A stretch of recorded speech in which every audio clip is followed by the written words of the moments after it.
అందరికీ నమస్కారం అండి. Welcome to my channel MR Devi's Gruhalakshmi ఛానల్కి స్వాగతం అండి. ఈరోజు వంట ఏంటంటే స్వీట్ బోండాలు అండి. మడుగులు అంటారు మన ఊర్లలో. మన చిన్నప్పుడు మన నానమ్మలు అమ్మమ్మ వాళ్ళు మనకు చేసి పెట్టేవాళ్ళు. మీరు తినే ఉంటారు. నేనైతే తిన్నానండి. ఇలా బయట అమ్మే డోనట్స్ అవి ఇవి అలా తినే బదులు పిల్లలకి చేసి పెడితే చక్కగా ఇంట్లో ఆరోగ్యానికి ఆరోగ్యము, రుచికి రుచి అన్నీ బాగుంటాయి కదండి ఇలా చేసుకుంటే. ఇక్కడైతే నేను 2 కప్పుల మైదా తీసుకున్నానండి. ఒక అరకప్పు బొంబాయి రవ్వ తీసుకున్నానండి. ఒక అరకప్పు పంచదార పౌడర్ చేసుకొని తీసుకున్నానండి. దానిలోకి ఒక అర టీ స్పూను ఇలాచీ పౌడర్ అండి. తర్వాత ఒక పావు టీ స్పూన్ అంతా ఉప్పు, పావు టీ స్పూన్ సోడా వేసుకున్నానండి. ఇక్కడ సోడా వేసుకోవడం అయితే మీ ఇష్టం అండి. వేసుకుంటే వేసుకోవచ్చు, లేకపోతే లేదండి. సోడా వేయడం వల్ల అంతా కొంచెం గుల్లగా వస్తాయి అన్నమాట, మంచిగా ఉంటాయి. ఇక్కడ పాలు పోసి మీరు పాలైనా నీళ్ళైనా పోసుకొని కలుపుకోవచ్చు అండి. ఇక్కడైతే నేను నీళ్లు పోసి కలిపాను.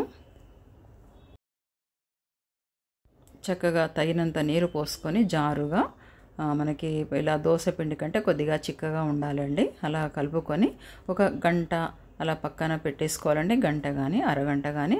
ఈ లోపు దానిలోకి రవ్వ ఉంది కదండి, అదైతే నాని చక్కగా అవుతుంది. పిండి అనేది చక్కగా జారుగా అవుతుంది అన్నమాట.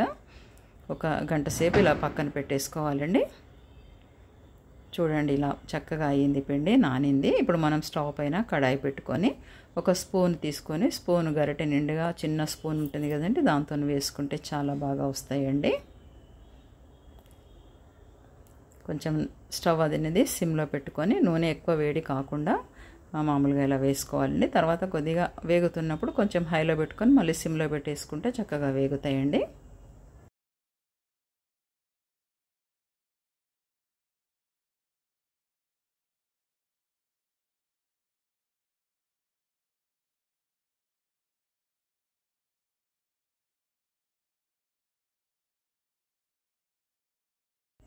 ఇప్పుడు మంచి బ్రౌన్ కలర్ వచ్చేసినాక తీసేసుకోవాలండి. ఇలా అంతా మొత్తం పిండి అంతా మీకు ఎన్ని కావాలో అన్ని వేసుకోవచ్చండి. ఇది పిండి మీరు ఫ్రిడ్జ్లో పెట్టుకున్నా ఏమవ్వదండి, తర్వాత రోజు కూడా వేసుకోవచ్చండి. బాగుంటాయి. పిల్లలకి ఇలా ఇంట్లో చేసి పెట్టండి, చాలా బాగా తింటారు. మంచి క్రిస్పీగా వస్తాయి. మంచి స్టవ్ సిమ్లో పెట్టుకొని వేయించుకుంటే చక్కగా చాలా బాగా వస్తాయండి. వీడియో నచ్చినట్టయితే లైక్ చేయండి, షేర్ చేయండి, సబ్స్క్రైబ్ చేయండి. థ్యాంక్ యూ అండి.